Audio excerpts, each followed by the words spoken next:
L'une des interrogations les plus fondamentales qui jalonnent nos existences, nos quêtes créatives et le domaine de la philosophie est la suivante.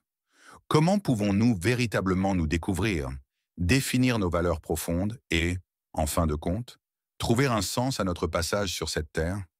Ces questionnements, bien que personnels, traversent les siècles et les cultures, suscitant réflexions et débats parmi les penseurs les plus influents de l'histoire.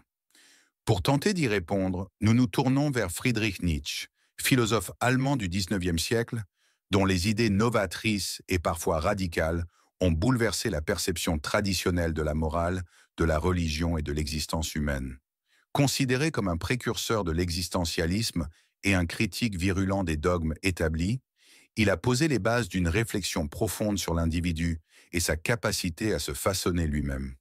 Malgré la nature parfois controversée de ses écrits, Nietzsche demeure un penseur d'une rare acuité, qui nous invite à questionner nos certitudes et à embrasser notre propre devenir. Son œuvre nous propose une approche révolutionnaire de la psychologie humaine, en insistant sur l'idée que chaque individu détient en lui-même la clé de son épanouissement.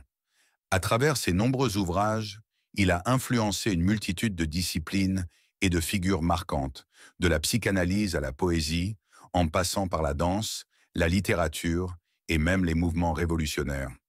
Pour Nietzsche, la quête de soi est une démarche essentielle, une mission existentielle qui transcende les simples ambitions personnelles. Ainsi, il nous offre des outils et des pistes de réflexion qui permettent d'avancer vers une compréhension plus profonde de notre propre nature. Nous allons explorer 4 principes fondamentaux inspirés de sa philosophie, qui nous guideront vers une meilleure connaissance de nous-mêmes et nous aideront à construire une existence véritablement alignée avec nos désirs les plus profonds. Partie 1. Trouver un sens à sa vie. Tout d'abord, il est primordial d'identifier ce qui donne du sens à notre vie. Nietzsche nous rappelle que celui qui a un pourquoi peut supporter presque n'importe quel comment.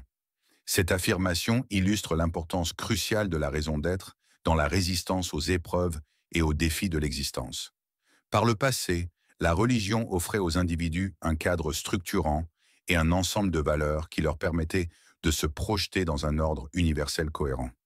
Cependant, avec l'émergence de la modernité et l'avènement d'une société de plus en plus séculière et scientifique, ces repères traditionnels se sont effrités. Nietzsche en était conscient et voyait dans cette disparition du divin une menace sérieuse, le nihilisme.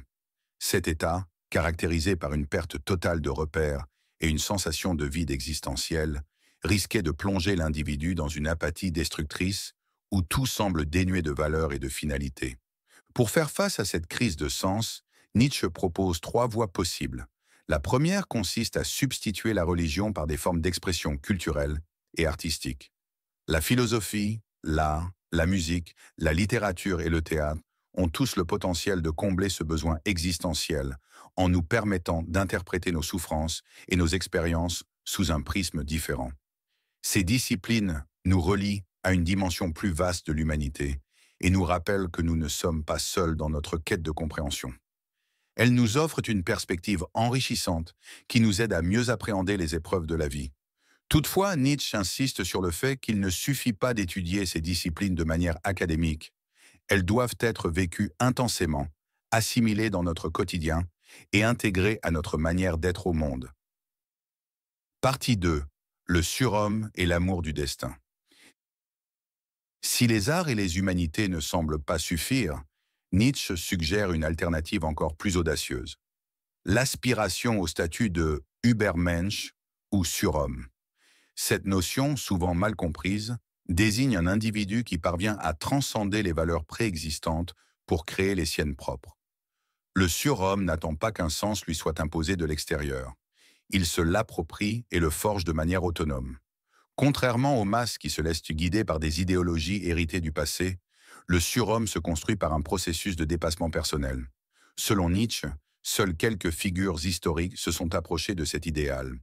Jules César, Napoléon Bonaparte et Bouddha, entre autres. Pour nous, individus ordinaires, l'important est d'examiner sincèrement nos valeurs, de distinguer ce que nous aimons véritablement de ce qui nous est imposé par la pression sociale et de cultiver un mode de vie qui nous soit propre. Cependant, si cette démarche semble trop exigeante, Nietzsche offre une troisième voie, la mort fati ou l'amour du destin. Cette philosophie nous encourage à accepter et à aimer la vie telle qu'elle est, sans chercher à en nier les aspects douloureux. Adopter l'amor fati, c'est comprendre que chaque épreuve, chaque obstacle et chaque réussite contribuent à façonner notre identité et notre trajectoire. Plutôt que de lutter contre le cours des événements ou de se lamenter sur notre sort, nous devons apprendre à en embrasser pleinement les conséquences et à en tirer force et résilience. Partie 3. L'individualisme face à la mentalité de troupeau. Nietzsche met également en garde contre ce qu'il appelle la mentalité de troupeau, un conformisme qui pousse les individus à sacrifier leur singularité au profit d'une illusion de sécurité et de stabilité. Ce phénomène, qu'il compare au comportement grégaire des animaux, entrave le développement personnel et la liberté de penser. Les dogmes religieux, moraux et sociaux exercent une influence rigide qui peut étouffer l'expression individuelle et freiner l'innovation. Bien que certains puissent trouver du réconfort dans ces structures préétablies, Nietzsche nous invite à les remettre en question et à ne jamais accepter des vérités toutes faites sans les avoir examinées de manière critique. Oser s'extraire de cette dynamique exige du courage, mais c'est un passage nécessaire vers une existence authentique et autodéterminée. Partie 4. Le plus grand poids est l'autocréation. Enfin, Nietzsche propose une ultime réflexion sous la forme d'une question provocante. Et si vous deviez revivre cette vie encore et encore pour l'éternité? Cette hypothèse de l'éternel retour nous force à envisager notre existence sous un nouvel angle. Si cette perspective nous effraie, c'est peut-être parce que nous vivons selon des valeurs qui ne nous appartiennent pas réellement. Elle nous incite à redéfinir nos principes et à aligner nos choix avec ce qui nous fait véritablement vibrer. La quête nietzschéenne est, en fin de compte, celle de l'autocréation. Devenir pleinement soi-même est un projet exigeant qui demande du courage, des sacrifices et une volonté inébranlable. Mais c'est également une libération. En brisant les chaînes du conformisme et en embrassant notre propre essence, nous pouvons enfin vivre une existence qui nous ressemble, emplie de sens et de passion.